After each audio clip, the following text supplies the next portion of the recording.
जय श्री राम। आइए आगे सुनते हैं श्री शिव पुराण में। जो समस्त लोगों पर अनुग्रह करने वाले हैं वे भगवान शिव झूठी बात कैसे कह सकते हैं। जो सर्वज्ञ हैं वे तो मंत्र से जितना फल मिल सकता है उतना पूरा का पूरा बताएंगे, परंतु जो राग और अज्ञान आदि दोषों से ग्रस्त हैं वे ही झूठी बात कह सकते हैं। वे राग और अज्ञान आदि दोष ईश्वर में नहीं है, अतः ईश्वर कैसे झूठ बोल सकते हैं। जिनका संपूर्ण दोषों से कभी परिचय ही नहीं हुआ उन सर्वज्ञ शिव ने जिस निर्मल वाक्य पंचाक्षर मंत्र का प्रणयन किया वह प्रमाणभूत ही है, इसमें संशय नहीं है।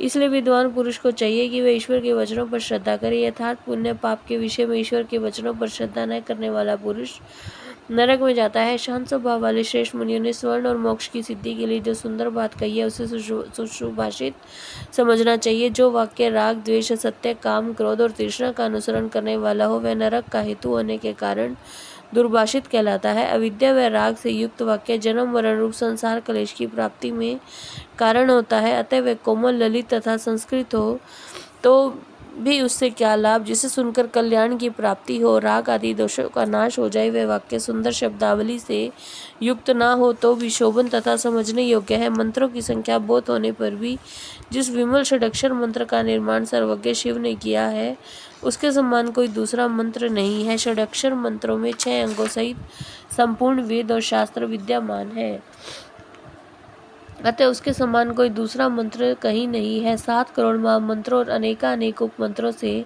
यह षडक्षर मंत्र उसी प्रकार भिन्न है जैसे वृत्ति से सूत्र। जितने शिव ज्ञान है जो विद्या स्थान है वे सब षडक्षर मंत्र रूपी सूत्र के संक्षिप्त भाष्य हैं।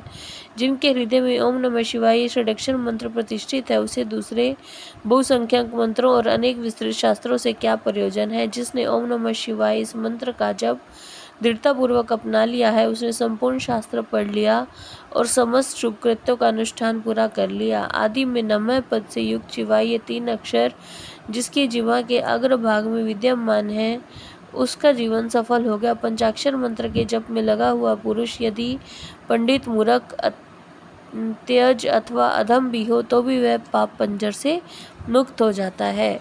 इस पूरे अध्याय में ओम नमः शिवाय मंत्र की महिमा कही गई है। ये बताया गया है कि ओम इस मंत्र में 3 गुणों से अतीत सर्वज्ञ सर्वकर्ता ऋतिमान सर्वव्यापी प्रभु शिव प्रतिष्ठित है। ईशान आदि जो सूक्ष्म एकाक्षर रूप ब्रह्म है वे सब नमः शिवाय इस मंत्र में कमर्श स्थित है। सूक्ष्म षडक्षर मंत्र में पंच ब्रह्म रूपधारी साक्षात भगवान शिव स्वभावतः वाच्य वाचक भाव से विराजमान है। अपरम्य होने के कारण शिव वाच्य है और मंत्र उनका वाचक कहा गया है।